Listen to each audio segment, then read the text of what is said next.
Listo, familia. Vamos a leer Mateo 23 otra vez. Mateo capítulo 23, versículo 14. Mateo 23, 14 dice aquí nuestro Señor Jesucristo.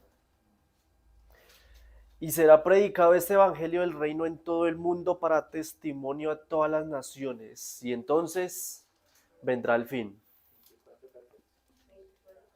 Vendrá el fin del mundo. Va a existir el fin del mundo. Pero mire que acá hay algo interesante que me gustaría compartirles.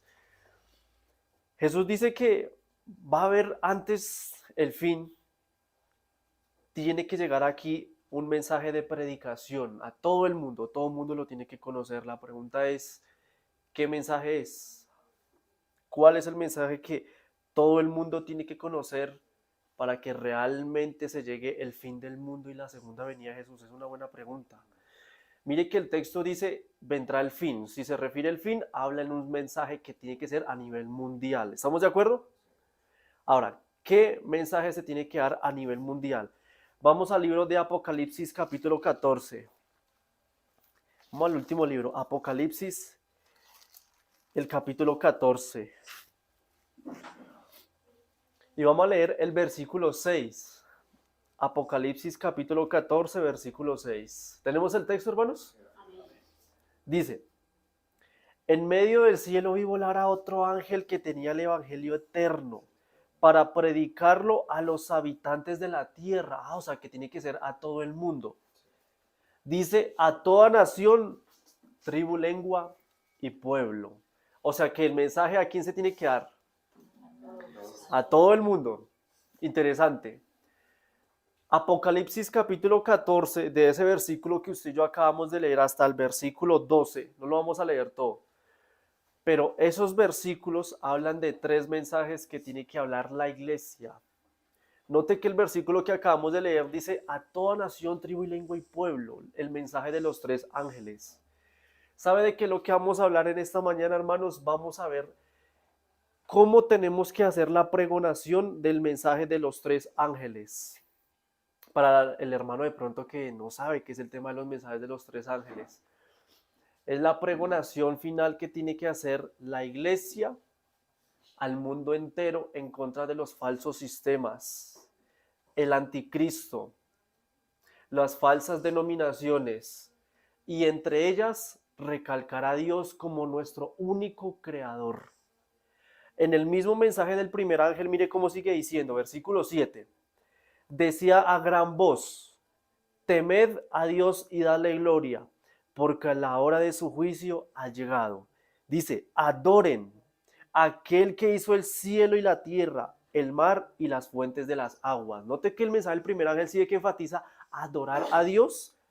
¿Sabe qué es lo interesante de esto, mi hermano? Mire que aquí dice el que creó la tierra, el mar y las fuentes de las aguas. ¿Sabe esta expresión a dónde también se ve? Vamos a Éxodo capítulo 20. Vamos a verlo. Éxodo capítulo 20, hermanos. Éxodo, el capítulo 20. ¿Tenemos el capítulo, hermanos? Vamos a leer el versículo 8.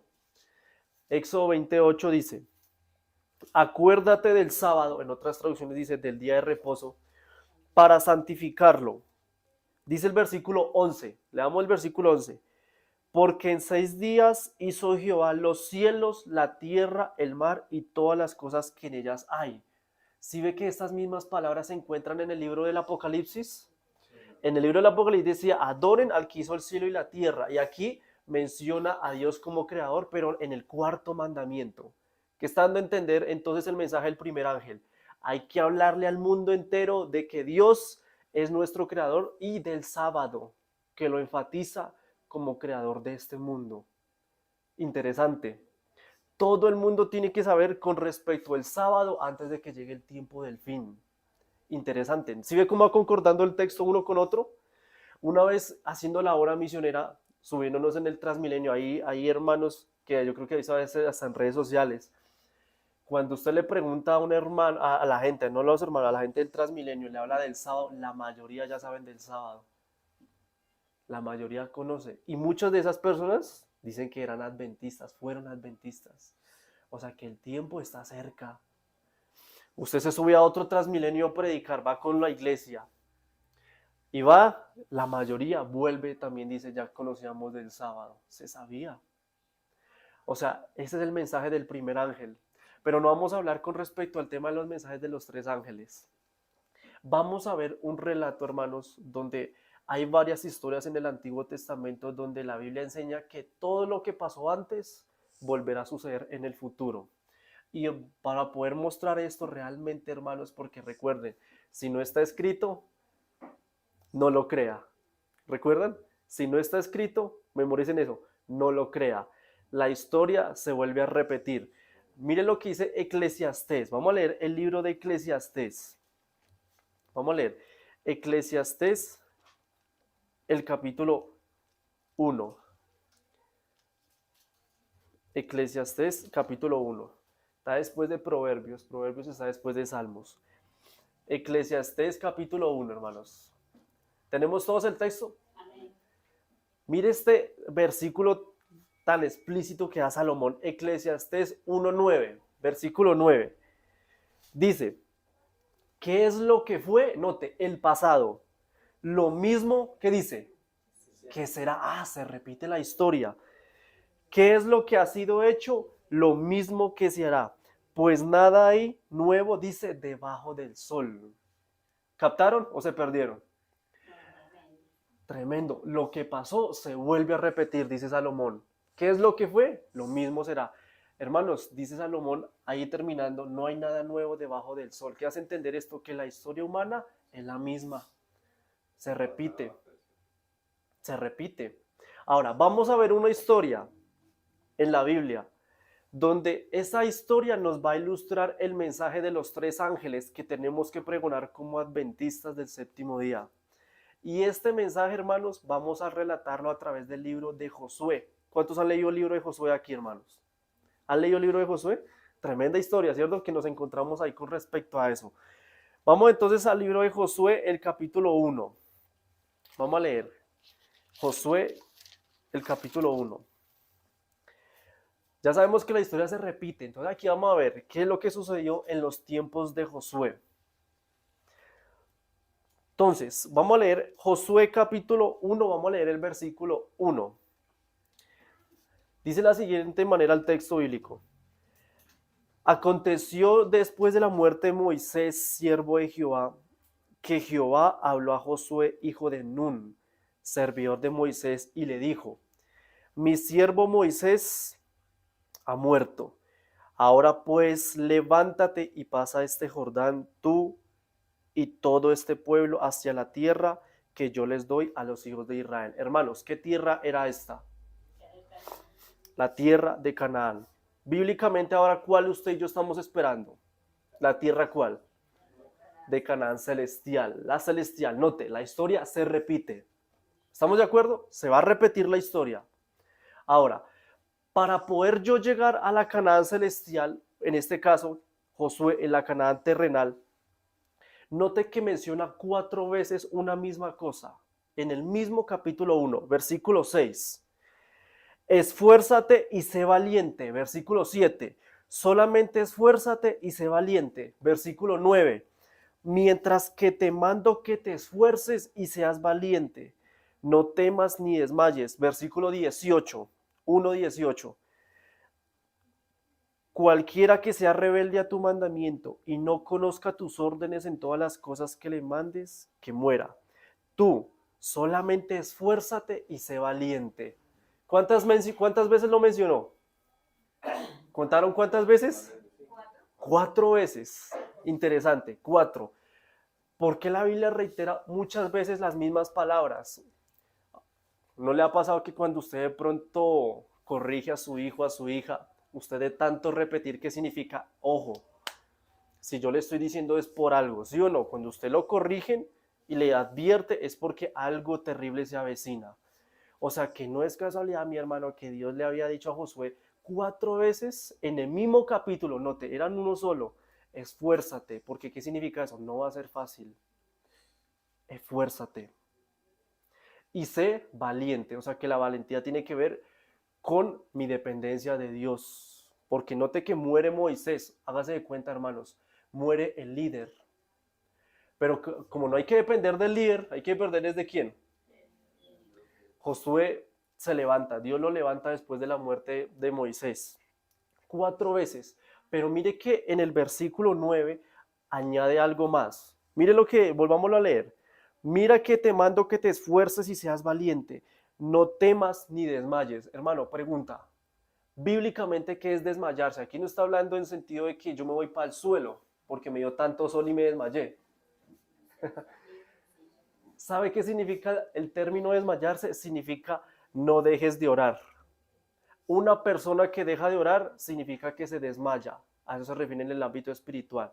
¿Dónde lo hice? Vamos a leer Lucas capítulo 18, sin separar el libro de Josué, hermano, sin separarlo. Vamos a leer Lucas, el capítulo 18.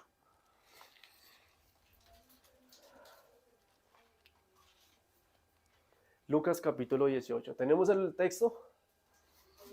¿Estamos entendiendo el tema? Muy bien. Lucas 18:1, hermanos, dice: también le refirió Jesús una parábola sobre la necesidad de orar siempre y no qué. Note, el desmayo se socializa con la oración. ¿Captaron? O sea que cuando usted lea la Biblia, no desmayes significa no dejes de orar. Pero ¿qué es lo que pasa con nosotros los seres humanos? Nos desanimamos, pruebas, dificultades, pero ¿qué es lo que dice en el libro de Josué? Esfuérzate, sé valiente y no desmayes. O sea, ¿qué significa no desmayar? No dejes de orar. Note cómo se compariza el desmayo con la oración. Volvamos al libro de Josué. Otra vez vamos al libro de Josué, hermanos. Ahí, otra vez. Muy bien. Mire, les voy a enseñar algo interesante que descubrí también en este capítulo 1, hermanos. Mire que yo traduje la palabra Josué en el hebreo. Yo lo traduje para saber qué era lo que significaba. Y Josué en el hebreo significa, bueno, traduce en el hebreo como Yehoshua, traduce así. Y esto significa salvado de Dios. Qué bonito significado. Jehová es salvación y significa líder judío. Tremendo, líder. O sea que nosotros como iglesia tenemos que ser líderes y la responsabilidad ante el mundo para llevar al mundo, a esas personas, a la tierra de Canaán celestial. Líder. Aquí es donde usted y yo tenemos que aprender algo, hermano. Sabe que cuando una persona va a tener un bebé, es importante el nombre que usted le va a colocar a ese niño o a esa niña, porque ese nombre va a influenciar mucho en qué carácter va a tener. Por eso no es casualidad saber de que, por eso es que Dios le cambió el nombre. ¿Sabe que Josué no se llamaba así? ¿Sabe que Josué tenía otro nombre? Josué se llamaba Oseas. Se llamaba Oseas, según lo dice Números capítulo 13-16. Él se llamaba Oseas, él tenía otro nombre y el mismo Dios se lo cambió. O sea que es importante cuando usted le coloca el nombre a un bebé, qué nombre colocarlo. Una vez un hermano me dijo, era recién bautizado, yo recuerdo, yo le voy a colocar Judas. Lo va a colocar Judas, decía así, que porque cree que porque está en la Biblia, cree que es un significado bueno. O sea, hay que tener cuidado con el nombre que usted le coloca al bebé, porque ese nombre también influencia en el carácter para más adelante, hermanos. ¿Cuántos sabemos eso? Tremendo. ¿Qué significa Daniel? ¿Se han estudiado la historia de Daniel? Daniel, Dios es mi juez. Representa eso en el hebreo. Así que, ¿y qué es lo que hizo Dios en el tiempo de Daniel? Le mostró la visión del juicio que Dios iba a traer sobre este mundo. Daniel capítulo 8. Como usted y yo sabemos, el juicio investigador, o sea que el nombre tiene que ver mucho. Ahora, vamos a ver otro personaje que tiene que ver con esta historia del libro de Josué. Vamos al capítulo 2, Josué capítulo 2. Y vamos a leer ahí el versículo 1. Josué 2:1 dice: Josué, hijo de Nun, envió desde Sitín 2 espías secretamente. ¿Cómo los envió? Secretamente. ¿Qué significa secreto? ¿Qué entiende usted por como encubierto, como para que no se entere, sí o no? Para que no se vaya a enterar. Y les dijo, vayan y exploren la tierra de Jericó. En algunas traducciones dicen vayan y reconozcan. Reconocer significa vayan y la espían, vayan y la conocen. Dice, sigue diciendo ahí, ellos fueron y entraron a la casa de ¿quién? Ramera, prostituta, exactamente, dice ahí, que se llamaba Raab y se hospedaron allí. Note, estos dos espías, hermanos, yo le hago la pregunta, ¿eran de Dios? Claro, eran dos espías que vendían por parte del pueblo de Dios. Yo traduje la misma palabra Raab. ¿Qué significaba la palabra Raab en ese entonces? Y me topé con la sorpresa, hermanos, de lo siguiente. Raab en el hebreo significa una persona altiva, o sea, orgullosa. Persona que es vanidosa y que se lleva mucho al libertinaje. Note cómo los nombres tienen que ver mucho con lo que hace la persona. Porque ¿qué mundo tenía Raab? Prostituta, dice ahí el texto bíblico. O sea, y el orgullo, note, iba a la vida de esa mujer, tremendo. Note cómo los nombres influencian también. Pero ¿sabe qué es lo interesante de esta historia? Que esta mujer que era ramera, esta mujer fue parte del pueblo de Dios al final. ¿Dónde dice eso? Vamos a Josué capítulo 6. Vamos al Josué capítulo 6. Mire, qué interesante. Josué capítulo 6. Leamos el versículo 25. Josué 6:25 dice, pero Josué salvó la vida ¿de quién?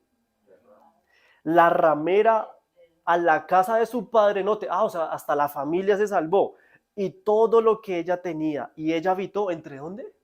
Tremendo. Entre el pueblo de Dios. Una ramera, imagínense, qué milagro tan tremendo. Ahora ser parte del pueblo de Dios, tremendo, ¿cierto que sí? Hermanos, ¿sabe qué significa esto? Primero, que a Dios no hay nada imposible. Primero. Lo segundo que yo le quiero compartir aquí, hermanos, es de que Raab representa a las prostitutas de hoy en día que se van a salvar. Ahí van a ver gente prostituta que se va a salvar, va a estar dentro del pueblo de Dios. Pero ¿sabe qué es lo duro? Gloria a Dios por eso. Pero qué duro que muchas de esas mujeres que van a estar ahí nos van a reemplazar a nosotros. ¿Dónde dice eso en la Biblia? El mismo Jesús lo dijo. Vamos a leer Mateo capítulo 21. Vamos a leer Mateo capítulo 21. Sin separar ahí el libro de Josué. Mateo 21. Vamos a leer el versículo 31. Mateo 21, 31. ¿Tenemos el texto? Listo, hermanos. Dice, ¿cuál de los dos hizo la voluntad de su padre? Ellos, los escribas y fariseos, respondieron el primero. Jesús dijo, de cierto les digo que los publicanos y las rameras van delante de ustedes al reino de Dios.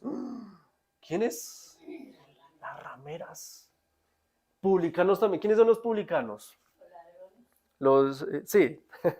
Bueno, podríamos decir que sí, gente corrupta con respecto al tema político también, exactamente. Dice en el versículo 32, mire el por qué. Porque vino a ustedes Juan en camino de justicia, al que estábamos hablando ahorita, y no le creísteis. En cambio, los publicanos y las rameras le creyeron. Pero ustedes, aunque vistes esto, no se arrepentéis después para creerle. Note, ¿qué diferencia hay? Un grupo de personas que fueron los publicanos y las rameras le creyeron a Juan el Bautista. Qué tremendo, ¿sí o no? Pero los que son del mismo pueblo no le creyeron. Tremendo. Hermanos, dice un texto bíblico por ahí en el libro, creo que es del Apocalipsis, no hay que venga otro y tome tu corona. ¿Qué significa eso? No hay de aquel, ojo, que descuides tu salvación y otra persona te reemplace el puesto que tú tenías antes. Yo ilustro esto, por ejemplo, con una silla. Cada silla donde usted está sentado, ese es su puesto. Hoy usted está acá sentado o sentada. En un año puede que usted ya no esté y esté otra persona que estaba en el mundo, ahí donde usted está sentado. Tremendo, las cosas pueden cambiar. ¿Sabe que qué es lo que puede pasar muchas veces con nosotros como miembro de iglesia, hermanos? Así como Rahab fue parte del pueblo de Dios, hay también alguien de la iglesia que se perdió en el mismo libro de Josué. ¿Quiénes eran? Vamos a Josué capítulo 7 ahora, hermanos. Josué capítulo 7. El título, como dice, ¿el pecado de quién? De Acán. No, solamente hay el primer versículo, el título, perdón. El pecado de Acán. Leamos lo que dice el capítulo 7, el versículo 24. Josué 7:24. Dice, entonces Josué junto con todo Israel tomaron a Acán, hijo de Zera, el dinero, el manto, el lingote de oro, sus hijos, sus hijas, sus bueyes, sus asnos, sus ovejas, su tienda y todo lo que tenía. Versículo 25. Allí le dijo Josué, ¿por qué nos has turbado? Que Jehová te turbe en este día. Y los israelitas los apedrearon y los quemaron después de apedrearlos. ¿Acán quién era? ¿Del pueblo o era alguien de afuera? Era alguien del pueblo.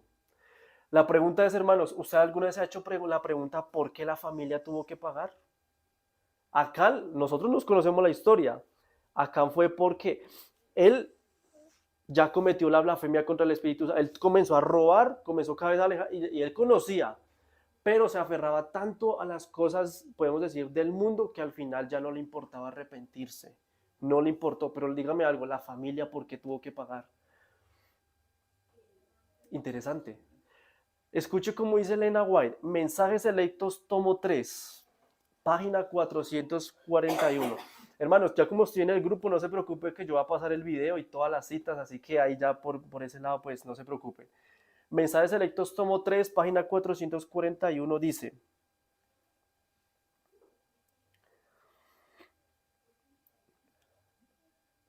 no, qué pena, esa no era la cita, ve que ahí esa no era. A ver.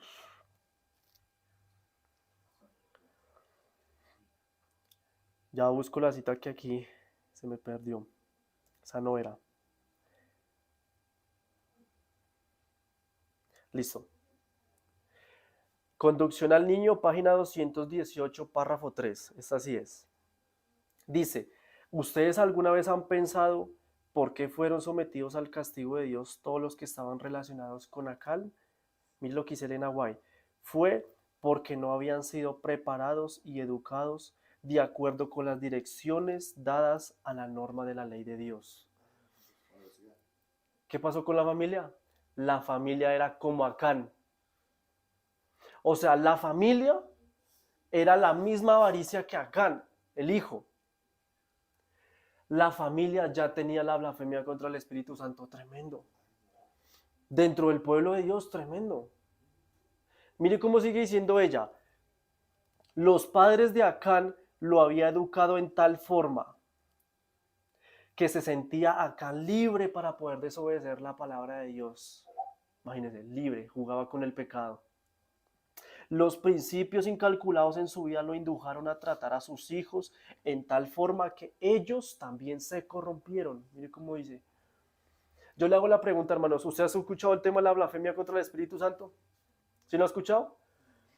Es cuando una persona se cierra del todo, no le importa ya saber de Dios, aunque pueda estar en sus peores condiciones, no busca a Dios, hace lo que le complace, cree que está bien, y aunque se le corrija, esa persona no quiere cambiar, se cierra por su propio medio, sabe que es una persona allá afuera, no lo puede cometer, porque al menos la gente allá afuera no conoce.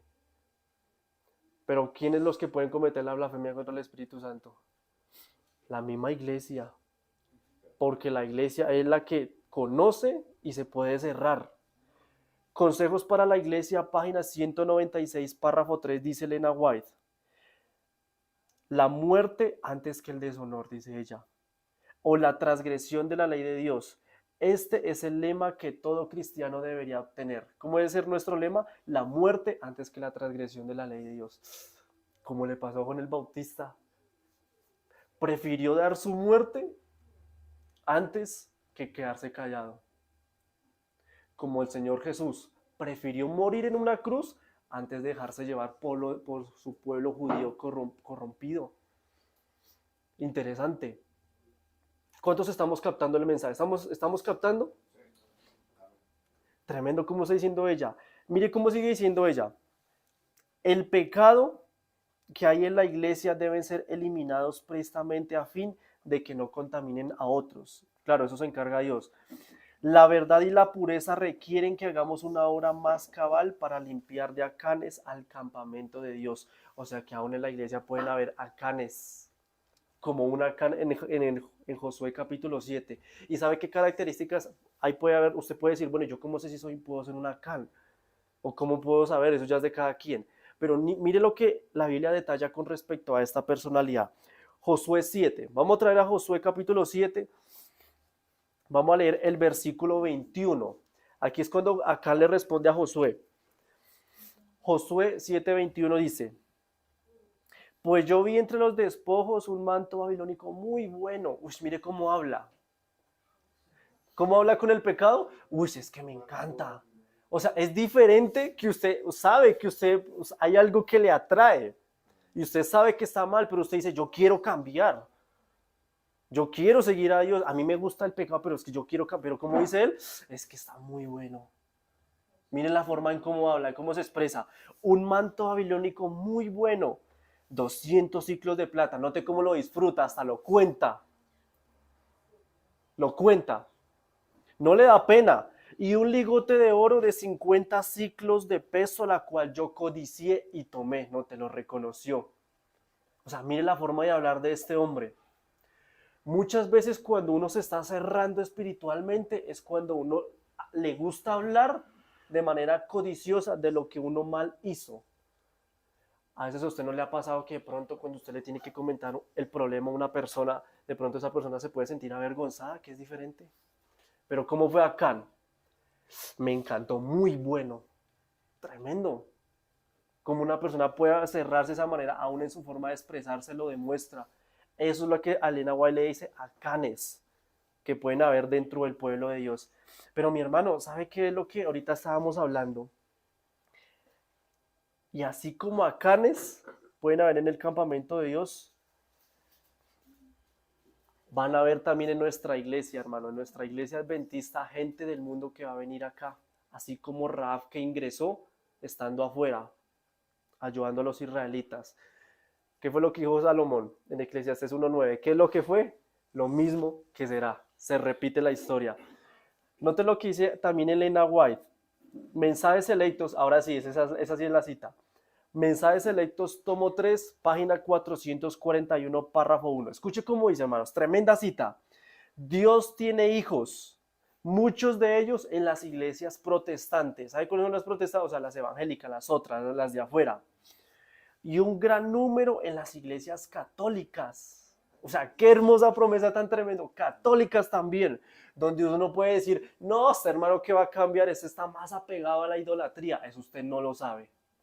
No lo conoce. Mire cómo sigue diciendo ella. Estas personas están más listas a obedecer la luz y hacer lo mejor que ellos saben que una gran cantidad de adventistas que guardan el sábado. ¿Cómo dijo? Que los de afuera están más preparados que incluso nosotros que guardamos el sábado. Tremendo. Por eso, hermano, no hay que decir, ese hermano, no, quién sabe si se va a cambiar. No, mire cómo idolatra eso todo. Pues, no, yo le he hablado del sábado, yo le he hablado de todo. No hay que perder esperanza, no hay que perder fe. Ese es el hermano, no de pronto, uno es humano, hermano, uno no convence. Uno es humano, uno le puede dar estudios Bill, pero uno no puede convencer, ¿cierto, hermano? No puede. Pero tarde o temprano esa persona se va a unir. Dice Eventos de los Últimos Días, página 201, párrafo 1, dice: el Señor tiene sus representantes en todas las iglesias. No se le ha presentado a estas personas las verdades especiales, que son la piedra de toque para los últimos días. Note cómo dice aquí Elena White. Esas personas, ese toque lo va a dar Dios al último tiempo. A eso es lo que la Biblia se le conoce como los obreros de la hora undécima. ¿Sí han escuchado esa parábola? Que se les paga a todos por igual con un trabajo de diferentes horas. Esos son los obreros de la hora undécima. Sigue diciendo ella. Estas personas en circunstancias que van a despertar convicción en su corazón y en su mente. Por lo tanto, escuche cómo dice, hermano, si de pronto alguien lo ha rechazado, un evangélico, un católico, un testigo de Jehová, lo que sea, mire lo que dice ella, por lo tanto, al rechazar la luz, no han cortado su relación con Dios. O sea, no significa que esa persona ya está totalmente perdida. Tremendo como dice Elena White. Qué bonita promesa, ¿sí o no? Uno, ¿qué es lo que piensa? No, ese hermano ya no puede cambiar. No, esto está más pegado a la iglesia de los testigos de Jehová. No, esto no va a cambiar. Yo le he presentado toda la Biblia. Hemos hablado sobre la fe de Jesús, pero ¿qué dice Elena White? Dios las utilizará en el último toque, al último momento. Nosotros no somos Espíritu Santo, recordemos. Si usted presenta una verdad a la luz de la Biblia y si esa persona no lo escucha o no lo obedece, hermano, no hay que desanimarnos. Lo importante es dejar esa semilla, la cual Dios se encargará de regarla para que crezca, hermanos. Tremendo, muy interesante. Ahora, ella sigue diciendo en eventos de los últimos días, en el párrafo 4, dice, en el capítulo 18 del Apocalipsis se exhorta al pueblo de Dios de que salga de Babilonia, o sea, toda la iglesia católica y las iglesias evangélicas. Según este pasaje de la Escritura, muchos del pueblo de Dios deben estar aún en Babilonia. Y pregunta ella, ¿en qué comunidades religiosas se encuentra actualmente la mayoría de los discípulos de Cristo? Hermano, ¿usted sabe matemáticas?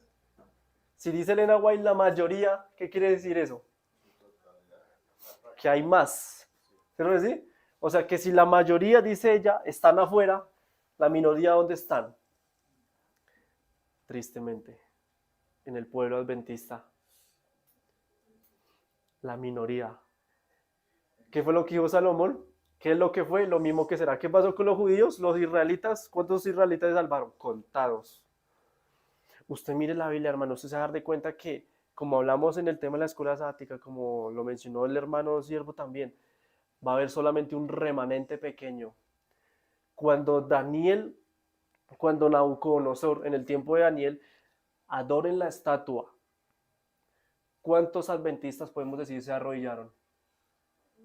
La mayoría se arrodilló. ¿Pero cuántos quedaron de pie? 3. ¿Y sabe qué podrían haber dicho esos 3? No, arrodillemos y hagámonos de cuenta que no estamos amarrando el zapato.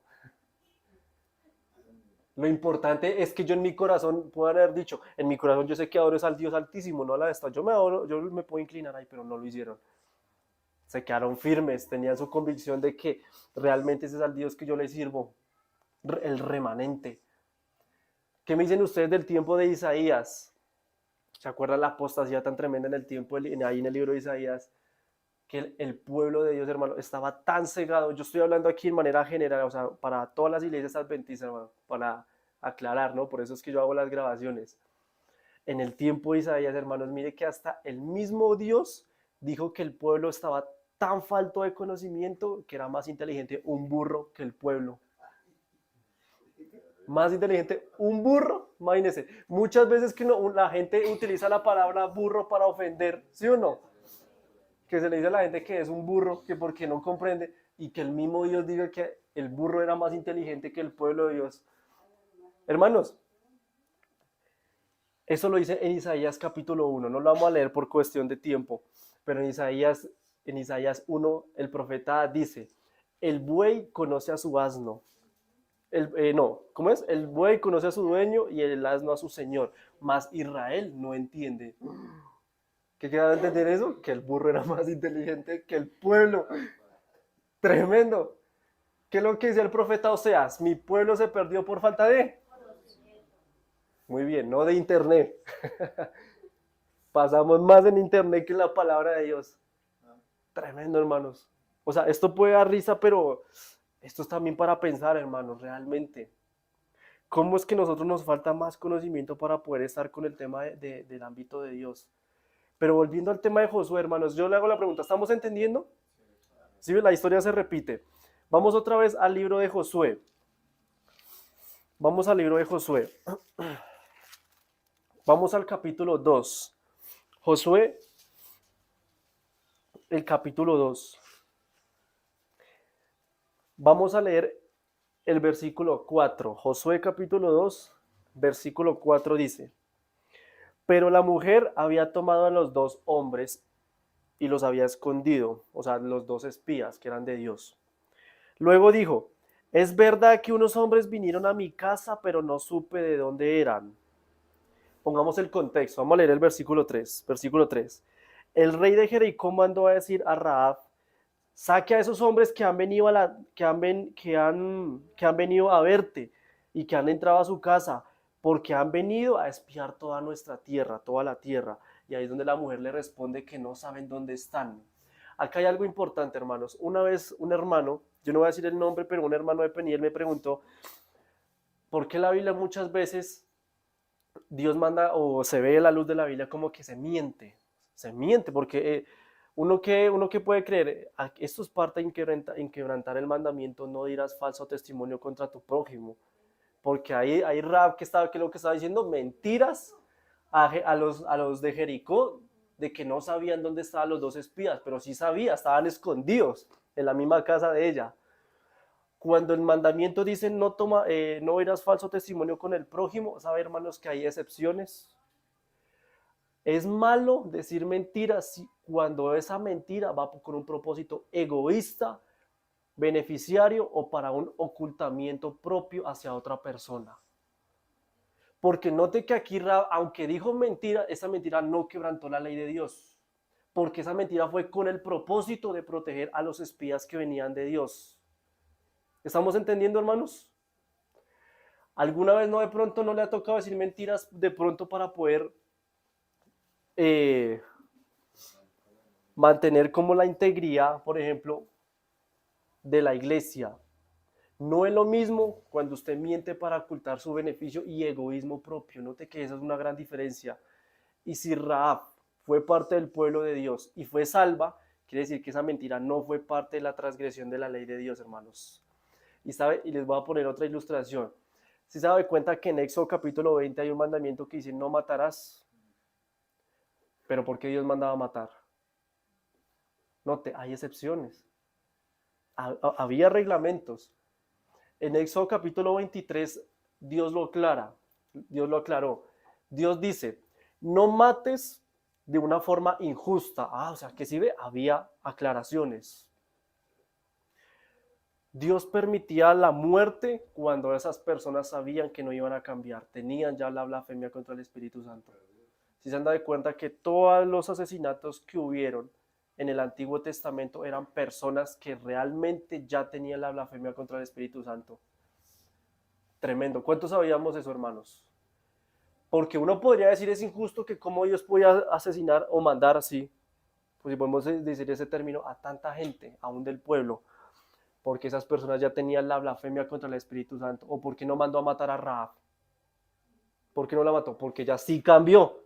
¿Note la diferencia? Ella sí cambió. Hermanos, ¿sabe que la gente cuando realmente se cierra, ya no hay nada más que hacer? Cristo cuando venga por segunda vez, todos sabemos eso. ¿Quién se va a perder, hermanos? Tristemente, los que recibieron la marca de la bestia. O sea, que en otras palabras, ¿qué significa? Los que tienen la blasfemia contra el Espíritu Santo, el pecado imperdonable. Hermanos, en el libro de Josué, ¿sabe que Josué conquistó tantas tierras, pero hubo un pueblo que se les unió? ¿Sabe por qué se les unió? Porque ese pueblo quería cambiar. ¿Qué pueblo era, hermanos? ¿Se acuerdan? Vamos a leer Josué capítulo 8. Note qué pueblo era. Capítulo 9. Josué capítulo 9. Los Gabaonitas. ¿Sí se acuerdan de la historia? Vamos a leer un poco de los Gabaonitas. Josué capítulo 9. Vamos a leer el versículo 1, hermano. Josué 9:1 dice: Cuando oyeron estas cosas todos los reyes que estaban al lado del Jordán, tanto en las montañas como en los llanos y en todas las costas del más grande hasta el Líbano, heteos, amorreos, versículo 2, se concertaron para pelear contra Josué e Israel. Pero cuando los habitantes de Gabaón oyeron lo que Josué había hecho con Jericó y Jai, recurrieron a la astucia, pues fueron y se fingieron embajadores. ¿Qué hicieron estas personas? Fingieron. ¿Pero por qué? Según lo que estamos leyendo, porque tenían miedo de que Israel los matara. Note, Israel era poderoso. ¿Sabe qué es lo que me impresiona, hermanos? Hago un paréntesis acá. Me impresiona cómo un pueblo tan pequeño como Israel pueda gobernar naciones tan grandes. Tanto así, hermanos, que más adelante, lo vamos a leer, más adelante dice que los Gabaonitas era una de las tierras más grandes en ese entonces, o sea, un pueblo enorme. Imagínense, un pueblo enorme, hágase de cuenta, Estados Unidos rendirse ante Colombia, ¿qué somos nosotros ante ellos, el ejército? No somos nada. Pero ¿qué fue lo que pasó con los Gabaonitas? Se rindieron ante Israel. Sigamos leyendo ahí en el versículo, en el capítulo 9. Sí, capítulo 9. Capítulo 9, vamos a leer el versículo 16. 9:16. Dice, 3 días después se hicieron la alianza con ellos. Supieron después de que eran sus vecinos y que habitaban en medio de ellos. Los hijos de Israel salieron al tercer día, llegaron a sus ciudades que eran Gabaón, Zafira, Berot y Kiriat Jearim. Versículo 18. No los mataron los hijos de Israel por cuanto los príncipes de la congregación les había jurado por Jehová, el Dios de Israel. No los mataron, dice. No los mataron. Yo le hago la pregunta. ¿Será que los gabaonitas merecían morir? ¿Qué dicen ustedes?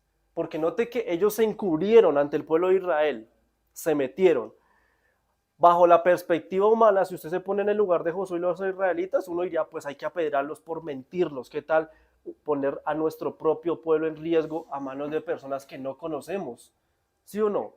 Mire que estas personas, los gabaonitas, reconocieron su error.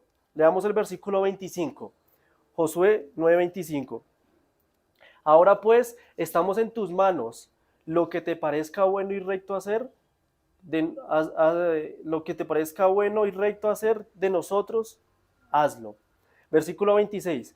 E hizo así con ellos, pues lo libró de manos de los hijos de Israel y no los mataron. No los mataron. ¿Por qué no los mataron? Les dieron exactamente. Dios sabía que esas personas iban a cambiar. Tremendo. Esas personas se involucraron en el pueblo de Dios mintiendo, claro, porque no quería que los mataran. Pero al final estas personas reconocieron, está bien, reconocimos que nosotros fuimos los del error. Lo que te parezca bien, o sea, si nos quieres matar o no, hazlo. Pero ¿qué dice el texto? No lo hicieron. No los mataron. Tremendo. Ajá, pero hubo una maldición, exactamente. Tremendo. ¿Qué significa eso? Cuando una persona o un pueblo, note, en esta ocasión los gabaonitas, al aliarse con Israel, note, Dios les dio la oportunidad de vivir. ¿Qué significa eso? Que había gente de allá que podía cambiar. Tremendo. Una alianza. Interesante. ¿Estamos entendiendo el tema, hermanos? Tremendo cómo se ve de esa manera. Ahora, algo que yo quiero recalcar con respecto a esto, hermanos. Sabe que el libro de Josué, si ve que de tantos capítulos que podemos ir salteando hay muchas cosas que extraer, pero en el libro de Josué, hermanos, se habla también de la reforma pro salud. Se ve el estado del ejercicio. Pregunto, ¿cuántos de aquí hacemos ejercicio? Eso es no, eso es de cada quien, hermano. Usted sabe que cuando yo pregunto no es para que me levante la mano, eso es de cada quien. ¿Dónde dice eso? Vamos a leer Josué capítulo 1, en el mismo capítulo 1. Josué capítulo 1. ¿Tenemos el texto, hermanos? Muy bien. Josué, el capítulo 1, y vamos a leer el versículo 12.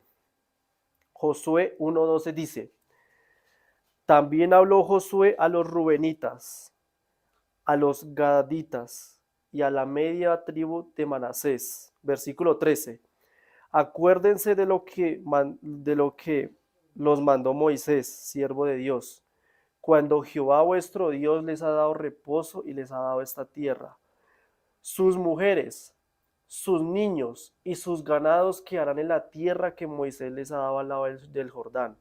Pero ustedes, note, las 3 tribus que se nombró, todos los valientes y los fuertes, pasáis armados delante de vuestros hermanos y los vas a ayudar.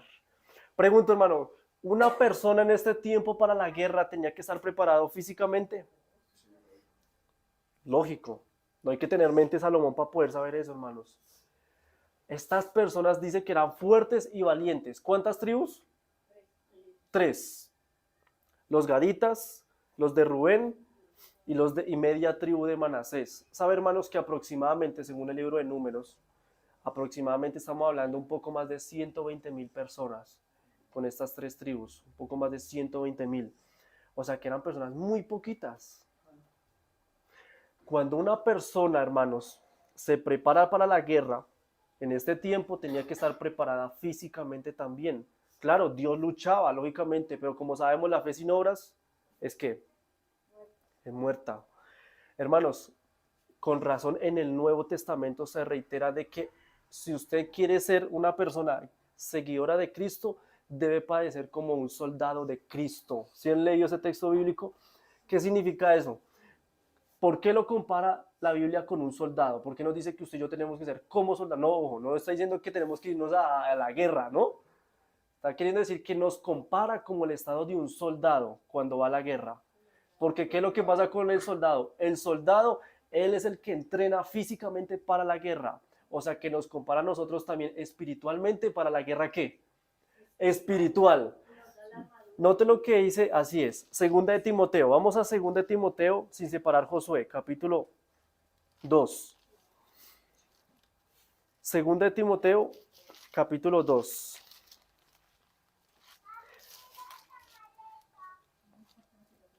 ¿Tenemos el texto, hermanos?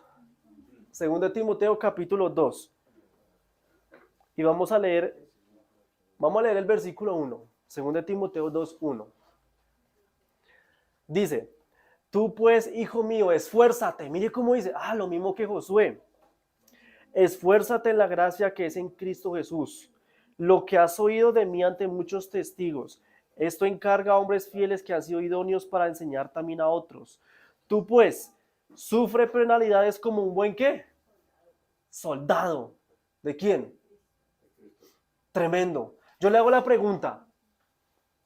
Yo creo que, bueno, aquí de pronto con la mayoría con los hombres, ¿han prestado el servicio militar? ¿No lo prestó? Algunos sí, otros no. Hermano, ¿sabe por qué el texto no dice o el comandante o el líder? ¿Por qué tiene que ser el soldado? Porque el soldado es el que más sufre físicamente. No es el comandante. El comandante es el que se encarga de mandar, pero es el soldado el que más tiene que pagar. Note que aquí el texto está diciendo soldado, o sea, el soldado que más se prepara, porque el soldado es el que se alista para la guerra. Le hago la pregunta, hermanos. ¿Usted está practicando la reforma pro salud? ¿Está haciendo ejercicio así como un soldado lo hace? Porque el soldado entrena, se mentaliza. Y sabe, hermanos, que uno para tener una mente sana se necesita ¿qué? Un cuerpo sano. Escuche cómo dice este texto de Elena White. Mente, carácter y personalidad, tomo 2, página 416, párrafo 2. Escuche cómo dice. El cuerpo, la mente y el alma se benefician gracias a la comunión con Dios. ¿El qué? El cuerpo también. O sea que si nosotros entrenamos la mente, pero si el cuerpo no está, ¿qué pasa con el cuerpo? ¿Qué va a pasar con la mente? Por eso es que a veces, muchas veces nos dejamos llevar por las tentaciones. Porque cuando usted hace ejercicio físico, hermanos, la mente le ayuda a despejarse y le va a ayudar a tener una mejor comunión con Dios. Así como, ¿sí ve? Como las 3 tribus que leímos en el libro de Josué. Las 3 tribus dice, todo hombre valiente y fuerte para poder preparar y cuidar a los hermanos. Claro, hermanos, les voy a decir algo. Usted puede decir, un hermano sabe qué fue lo que me dijo. No, yo no hago ejercicio. ¿Para qué? Si ahí en el mismo libro de Josué solo fueron 3 tribus, los otros se fueron a descansar. O sea, hay hermanos que son muy inteligentes para sacar excusa para no hacer ejercicio. Ahora, preste atención, hermanos. Mire que la misma Biblia habla sola. Mire que la misma Biblia habla sola. Yo le hago la pregunta. ¿Usted le gustaría ser parte de estas tres tribus espiritualmente hablando? ¿Por qué lo digo? Las tres que hablamos. Rubén, la tribu de Manasés y los de Gad, los gaditas. Note que estas tres tribus en el último versículo que leímos de Josué iban a la guerra. Qué interesante saber que estas tres tribus están mencionadas en el libro del Apocalipsis. En el Apocalipsis capítulo 7. Estas tres tribus están allá. Note lo que dice, vamos a leer Apocalipsis capítulo 7, hermanos. Apocalipsis capítulo 7. Estas tres tribus también están ahí. Apocalipsis capítulo 7. Vamos a leer el versículo 4. Apocalipsis 7:4 dice, aquí dice Juan, yo oí el número de los sellados, dice, 144,000 sellados de todas las tribus de los hijos de Israel. Eso es simbólico, ¿no? Dice el versículo 5, de la tribu de Judá 12,000 sellados, de la tribu de Rubén. ¿Quién? Rubén. Ahí está. Primera tribu. 12,000 de la tribu de Gad. Ay, ahí está la otra, la que vimos en Josué. Versículo 6, de la tribu de Aser 12,000, de la tribu de Nefalit 12,000, de la tribu de Manasés 12,000. Hermanos, un israelita. ¿Ahí dice qué? De la tribu de Nefalit. Sí. Y de la tribu de Manasés. Ahí no dice Manasés. En la suya no le dice Manasés. ¿No? Aquí sí, en esta sí dice Manasés. Bueno, y en la tribu de Manasés. Hay tocar que revise el griego. ¿Sabe por qué, hermana? Y le cuento este detalle interesante ya que me lo comparte. Hermanos, Manasés fue la tribu que reemplazó a Dan. La tribu de Dan. Dan no se encuentra en el libro del Apocalipsis. Por eso Manasés, esa debe estar ahí para que revise el tema del griego, porque ahí aparece en el griego. Dan no aparece en el libro del Apocalipsis. Hermanos, ¿por qué no aparece Dan en el libro del Apocalipsis capítulo 7? Ese es un tema aparte, hermanos, pero cuando Dan fue quitado, según la historia, esta tribu era muy chismosa, le gustaba mucho hablar mal del prójimo. Hablaba mal. O sea, una cosa es hablar del pecado y otra es hablar del pecador. ¿Sí ven la diferencia? Dan señalaba mucho, era al prójimo, juzgaba. La tribu, claro. Algunos de la mayoría de la tribu se perecieron. Yo voy a enviarles el link, hermanos, también al grupo de Peniel. Eso yo lo había grabado también en una predicación, para cuando ustedes tengan el tiempo lo vean. Subí una predica de por qué la tribu de Dan no aparece en Apocalipsis 7. Hermanos, otro enlace que yo les quiero decir acá, hermanos, es de que recordemos que los sellados en el tiempo del fin son temas simbólicos, no es literal. No es que son israelitas literales de las tribus de allá. Todos sabemos, hermanos, de que los 144,000 son los hijos de Dios que van a quedar en el tiempo del fin para representar a Dios y a su carácter. Los que estén vivos en ese tiempo, sí, así es, ¿no? Porque ahorita se están muriendo también personas. De esas tribus, note que estuvieron las tres, Manasés, los Gabaonitas y los Rubenitas. O sea que si usted quiere ser un 144,000, tiene que hacer la reforma pro salud, así como las tres tribus en el Antiguo Testamento practicaban la valentía y la guerra para prepararse para proteger a los hermanos. O sea que hoy en día tenemos que estar preparados para dar el mensaje de ¿qué? Apocalipsis 14, el mensaje de los tres ángeles, preparación mental y física. Mental, espiritual y física. Mire lo que sigue diciendo Elena White, mente, carácter y personalidad, tomo 2. Dice, la mente del hombre se pone en comunión con la mente de Dios. El efecto que tiene esta comunión sobre el cuerpo, mire cómo dice, cuerpo, el alma sobrepuja toda la estimación hacia una relación con Dios. O sea, el cuerpo también tiene que ver. Hermanos, esa es otra característica de los 144,000. Si usted quiere ser un 140, y si Dios le tiene la voluntad para poder tenerlo, hermanos, para ese tiempo, sabe que un 144.000 va a estar preparado físicamente también para el tiempo de angustia. De todas maneras estamos viviendo guerras. Sí. Los pueblos sagrados están en guerras. Ustedes recuerdan, hermanos, la historia de Elías. Hermanos, ¿sabe qué pasó con Elías?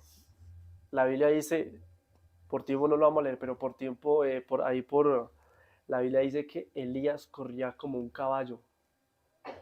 Eso obviamente ya Dios le daba el don, ¿no? Por uno tener la misma velocidad para correr como un caballo. Que un caballo pues, corre mucho. 80 kilómetros. Ese texto se los va a dar también para que lo vean en el canal. Tremendo, la preparación física que tenía el profeta Elías. Tremendo. Digo, ¿qué me dicen de Jesús? ¿Qué me dicen de Jesús? Qué tremendo hombre para caminar. Aldeas que se recorría. Él sí no iba a caballo. Jesús, tremenda condición física que tenía. ¿Sabe que en el deseado de toda la gente, hermanos, decía que Cristo también se desarrollaba en su estado físico, o sea, se desarrollaba más que incluso que los niños normales de su época? O sea, de mente y de cuerpo. Tremendo, hermanos. Interesante. Ahora, hermanos, aquí nos muestra algo interesante. En el libro de Josué dice que Moisés muere. Moisés murió, pero la fidelidad de Dios no. No murió él. La fidelidad de Dios se mantiene. Lo mismo pasa con nosotros. Usted sabe que como adventistas venimos predicando un mensaje desde hace años. Uno puede morir. El mensaje de Dios vive. El mensaje de Dios se sigue predicando. Pero estamos en el tiempo realmente donde están pasando tiempos angustiosos, hermanos. ¿Sabe qué está pasando en estos momentos en el Vaticano? ¿Sabe qué está pasando ahorita en este momento el Vaticano? La última noticia que me enteré del Vaticano, yo estoy, hermano, suscríbase al canal del Vaticano, suscríbase. Ahí está en YouTube para que siga el papado también, para que se entere lo que él hace. El Papa está metido allá reunido con Rusia. Note, ya enganchó a los Estados Unidos. Y Rusia, que no se la lleva bien con los Estados Unidos. ¿Qué está haciendo el Papa? Va a unir. La profecía, ¿cómo está? Que se está cumpliendo. La herida de muerte se está sanando, hermanos. Hay un libro, hermanos, de Malachi Martin. Yo no sé si alguien ha escuchado a ese personaje, Malachi Martin, sí, un jesuita. Este hombre tiene varios libros, hermanos, que es un ex jesuita católico. Y ese hombre es más católico hasta que incluso que el Papa. Y este hombre, en un libro que se llama El último Papa, me llamó mucho la atención lo que este hombre escribió. Él dice que están preparando en el Vaticano a un hombre, dijo él, que en ese entonces era en el año 1960 aproximadamente. Decía que en ese momento ese era un muchacho y que ese muchacho lo iban a preparar y que lo están preparando para controlar el mundo, hermanos. El jesuita Malachi Martin, tremendo. Y ese hombre, yo me puse a pensar por qué los católicos odiaban a ese hombre. Claro, porque los católicos no les gustaba hablar de ese jesuita, porque hablaba cosas que eran ciertas, que eran verdad. Aunque no dijo el nombre, porque él era un jesuita infiltrado, pero él decía, era un joven, y a él lo estaban preparando. Yo me imagino ahorita ese joven, que Satanás está guiando todo eso por allá, yo me pregunto, ¿qué mentalidad debe tener ese hombre? Porque para gobernar el mundo con preparación de años atrás, ¿qué clase de mentalidad puede llegar para aún convencer? Hasta puede ser adventistas. Tremendo, hermanos. La historia se repite. De la Sociedad del Vaticano. Exactamente. Vamos a reflexionar, otra vez vamos al libro de Josué, a ir reflexionando ya con estos textos. Vamos a leer ahí Josué. Y vamos a leer el capítulo 10 ahora. Josué, capítulo 10. Y vamos a leer el versículo 12. Josué capítulo 10, versículo 12 dice, Entonces Josué habló a Jehová el día en que el Señor entregó al amorreo delante de los hijos de Israel, y dijo en presencia de los israelitas: Sol, detente en Gabaón, y tu luna en el valle de Ajalón. Y el sol, ¿qué dice? Se detuvo. Y la luna, dice, se paró, hasta que la gente se vengó de sus enemigos, o sea, el pueblo de Israel contra los amorreos. En esa guerra, hermanos, ¿quién iba a creer que el sol se detuviera? Y la luna. O sea que si el sol y la luna se detuvieron, ¿qué más se detiene? El tiempo. Dios detuvo el tiempo. Se detuvo el sol, porque uno para diferenciar el tiempo es gracias a qué? Al sol y a la luna. O sea, detuvo el tiempo, tremendo. Uno que ve en muñecos de anime que gente puede, ahí los personajes que controlan el tiempo, y ver en la Biblia cómo el mismo Dios ¡puf! Paró el tiempo, hermanos. Lo controló. No hay nada imposible. Yo me hice la pregunta, hermano, ¿sabe por qué? O sea, yo me pregunté, o sea, Dios, bueno, Josué, claro, le pidió esa oración, pero ¿por qué? ¿Qué pasaba? Cuando usted lee la historia de los amorreos, hermanos, los amorreos, la historia dice que estas personas eran tan poderosas, muchas, que había probabilidades de que Israel perdiera. Era mucho, porque era gente muy afinada para pelear. ¿Y qué fue lo que hizo Josué? Note cómo la oración conecta con la fe. Él fue astuto, le pidió a Dios que detuviera el sol, el tiempo, para que se oscureciera también, y en la noche así Israel pudiera atacar. Y sabe que lo interesante, hermanos, que mientras Israel atacaba, la mayoría que Dios mató no ni siquiera fue Israel, fue el mismo Dios. Mire lo que dice en el versículo 16, ahí mismo, Josué 10:16. Perdón, versículo 11, es 11. Mientras iban huyendo de los israelitas a la bajada de Betarón, Jehová arrojó desde el cielo grandes piedras sobre ellos hasta seca, y murieron.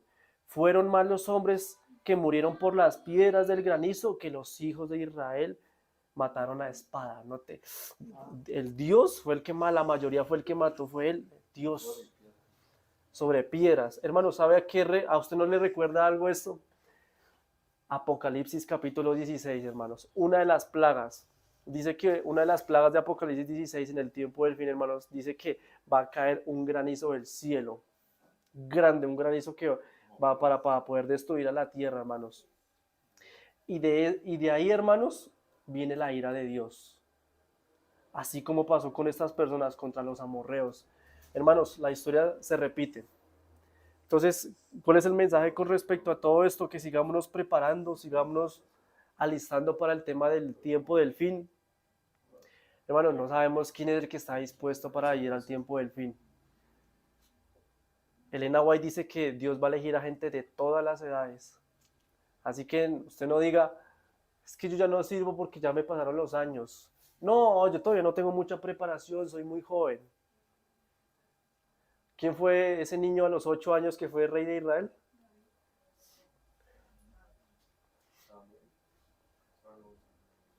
Bueno, yo no me acuerdo, pero hubo un niño que fue rey a los 8 años. Un niño, David. Sí, que reinó por... bueno, ese niño. Hermanos, ¿qué les pareció el tema? ¿Entendimos el tema del tiempo del fin? ¿Cómo va relacionado con el tema de Josué? Hay mucho de qué hablar con respecto a esto, hermanos. Pero antes de finalizar, yo les voy a decir algo. En la campaña vamos a hablar de profecía apocalíptica. Para que vengan, para que se conecten si se van a conectar virtualmente. Vamos a hablar de profecía. Tenemos que estar preparados para el tiempo del fin, hermanos. Y que estas profecías de lo que va a pasar en el fin del mundo realmente no sea un mensaje de miedo. Yo recuerdo que a una persona que se le está dando también estudios, una persona dice, es que a mí me da miedo todo eso, el tema del fin del mundo, decía esa persona. Esa tiene casi la misma edad que yo. Y esa muchacha dijo, es que eso a mí me aterra. Y yo le dije, el Apocalipsis es el libro que más habla del amor de Dios. ¿Sabe por qué, hermanos? porque el libro del Apocalipsis es el libro que más Dios dice cómo el pueblo tiene que estar preparado. Y si ve cómo se asemeja con los libros de Josué, por ejemplo, un solo libro, cómo se tiene que preparar mental y espiritual. Muy bien, hermanos. Así que Dios me los bendiga. Me alegra haber predicado este tema con ustedes, hermanos, y que la honra y la gloria sean para nuestro Dios. Vamos a ponernos de rodillas. Ya, listo, bien. Vamos a orar y ya lo prendo. Vamos a ponernos de rodillas para orar.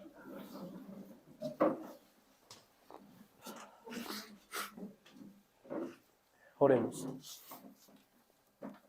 Padre Celestial, Señor, te damos gracias una vez más, Señor, por tener la oportunidad de predicar tu palabra, Dios. Un tema donde nos hemos dado de cuenta las experiencias que pasó Josué, Señor, y el pueblo en esa época. Fueron circunstancias difíciles, conflictivas, contra enemigos que, Señor, tuviste la razón para ir en guerra, prepararlos y acontecer incluso para darnos esas enseñanzas hoy en día nosotros también hacerlo, Señor.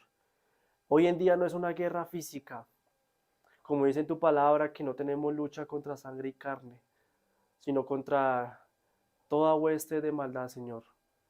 Ese es nuestro enemigo, la cual queremos pedirte que por favor nos ayudes. Darnos esa preparación, Padre Celestial, a cada uno de nosotros en este momento, a seguir perseverando en tu palabra, Señor. Porque sabemos perfectamente que el enemigo conoce nuestros puntos débiles, pero nosotros, Señor, en la debilidad queremos ser fuertes para la honra y la gloria tuya, Señor. Por eso danos esa valentía de seguir firmes en tus caminos, firme en tu santa ley, Señor. Y si caemos, Dios, que sea tu espíritu que vuelva y nos levante. Por eso te pido por esta iglesia, para que nos sigas fortaleciendo, a los hermanos que también van a ver el video en internet, que llegan a muchas otras denominaciones, a otras iglesias adventistas, también que este mensaje sea de bendición para la honra y la gloria tuya, Padre Celestial. Finalizo mi oración y que el Santo Espíritu nos siga acompañando en esta hora. En el nombre de Jesús, amén. Amén. Listo, hermanos, Dios los bendiga.